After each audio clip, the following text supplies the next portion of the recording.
Well, Ethiopia is a let entrant into the global supply chain of horticultural products. We claim to say that the industry emerged from grass to grace because in the last 2 decades, the growth has been quite exponential in Ethiopia. So both in forex generation, in job creation and the like, the industry is playing quite a pivotal role in addressing a number of economical issues in the country. Ethiopia is also among the top 5 global players in the production and export of flowers globally also. So the trickle-down effects of the industry are also creating livelihoods for thousands of Ethiopians in addition to the direct employment opportunities. So for long it has been the second largest forex earner to the country next to coffee. But this year gold is coming into the scene in the second place. So Ethiopia has all the competitive and comparative advantage for the production and export of horticultural crops, be it cut flowers, summer flowers, cuttings, fruits, vegetables and herbs as well.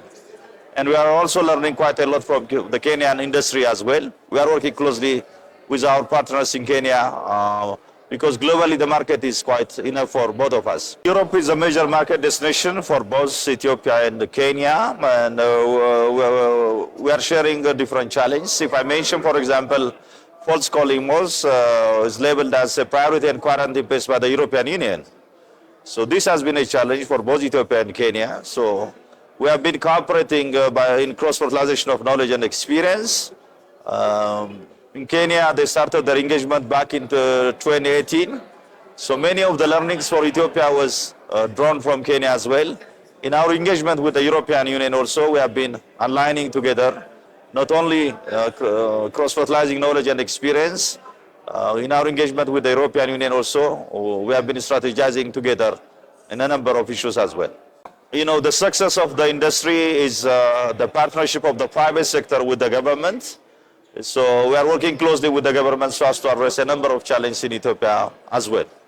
So be it formulation of new policies, amendment of existing policies and the like, we work closely with our government that has resulted in positive outcomes as far as the business climate is concerned. But it doesn't mean that everything is in the bed of red roses. There still we have challenges, but we are working closely with our government. Be it phytosanitary issues, be it tax issues and others, we are working closely with our officials in the public sector. As a business membership organization, we try to engage in matters that positively or negatively affect the doing business climate, and cost of doing business is quite critical. So when we say Ethiopia has both competitive and comparative advantage, cost of doing business is one of the critical issues. So Ethiopia is one of the cheapest countries as far as the tariff of electricity is concerned. Air freights, we have competitive rates from Ethiopian Airlines as well. Input costs, there is no tariff and duty on producer exporters of horticultural products. They can source their inputs for free. Relatively, the cost of doing business is quite competitive in comparison with other production locations. Existing companies are, they do have quite voracious appetite to undertake expansion in the country. So we are engaging also with our government for that aspect as well, because the land tenure system in Ethiopia is different.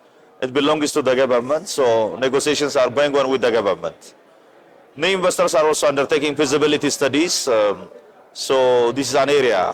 There is massive investment in the fruit and vegetable segment. Big players are already over there. So in the floriculture industry, newcomers, we have a few newcomers, but many of the existing companies are interested to undertake expansion. I think sustainability is the biggest issue in the industry right now. So embracing sustainability is not a matter of choice, rather it's a question of necessity, because there are lots of changes in the supply chain, as well as with the emerging regulations in the European Union and other countries as well. Phytosanitary is another critical issue, and sea freight is also a critical issue, because globally the challenge of climate change is coming and a number of regulations are coming with regard to carbon footprint discussions. So I think we need to draw the balance of sea freight as well. So these are some of the things that we need to focus on. Yeah, market diversification is going on. We are diversifying our market destinations. We are working a lot to the US market. China is also emerging as a critical market destination for us. Pre-COVID period, it was going well, but after COVID, there was some slowdown. But now we are working closely with our counterparts in the China market. So African countries, the demand for different products is also increasing. We are also targeting African countries. Middle East is another market destinations in which we are focusing. As far as we are logistical connections, we are trying to diversify the market destinations. So we are working with Ethiopian Airlines. Wherever Ethiopian Airlines flies, it flies to more than 140 destinations globally. So we are trying to use those connections. With the sea freight also, we are trying to undertake diversification programs globally as well. I think as East Africa, we need to focus on value additions on the commodities. The biggest value of the sales lies in the value additions. So our farmers, they need to focus on value additions in addition to exporting the raw products. I think that should be the focus area. And then we need to embrace sustainability topics as well. And we need to address also environmental issues as well. This is what I would like to convey. And the future for East Africa, I think, is horticulture. It can contribute a lot in terms of uplifting the masses from poverty.